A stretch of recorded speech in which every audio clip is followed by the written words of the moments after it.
Tonight, the fight against gun violence, just as the ink dries on a new gun bill down in Georgia permitting gun owners to carry guns just about anywhere. Is America becoming desensitized to the countless gun-related deaths we see every day, every week? Also tonight, Congressman Charlie Rangel calls in a political heavyweight, former President Bill Clinton throwing his support behind Rangel in his re-election bid as the congressman tries to grasp onto his seat. Will that boost help his vulnerable campaign? And the NYPD licking its wounds after taking a beating on Twitter, and it's all due to a public relations campaign gone bad. Will the social media mayhem begrudge Commissioner Bill Bratton's move to try and give the department a PR makeover? Good evening and welcome to RFL. I'm Andrew Whitman, in tonight for Richard French. Thanks so much for joining us on this Wednesday evening, April the 23rd. We begin tonight in a place that is all too familiar on this program, in our nightly newscasts and in all of American society, with gun violence and the body count it continues to bring. Yesterday in Trenton, New Jersey, shots outside a funeral where a church where a funeral was taking place, 3 people injured. The man being remembered at that funeral had been shot to death earlier this month, and that just one of thousands of shootings in America in recent weeks. Among the other headlines, Monday, Des Moines, Iowa, 4-year-old Lillian Meade shot and killed inside the apartment where she lived. An accident, a gun not stored safely.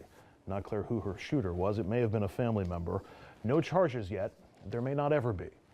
Birthday party in Gaston, South Carolina last Monday. 5-year-old grabs a loaded rifle from the trunk of a car. He was looking for a toy gun.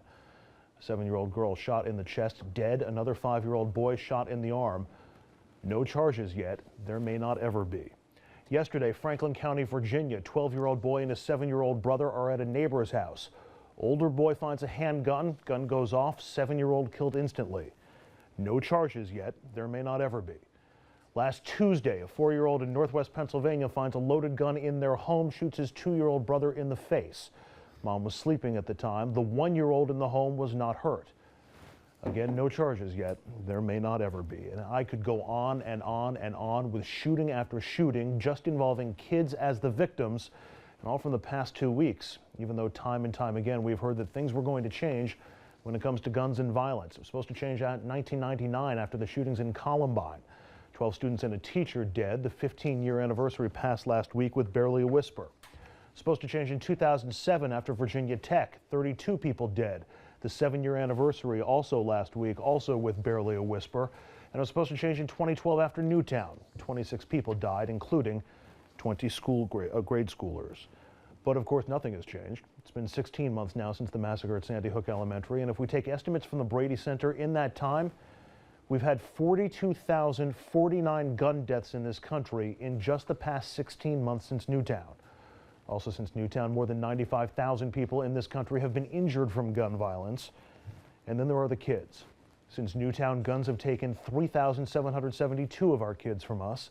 That's 188 new towns worth of kids killed by guns, except that didn't happen 20 at a time. And this while more than 20,000 children have been injured thanks to guns and the people who pulled the trigger.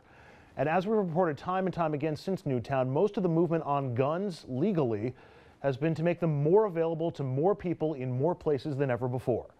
Today in Georgia, Republican Governor Nathan Deal signed the most gun-friendly bill in America into law.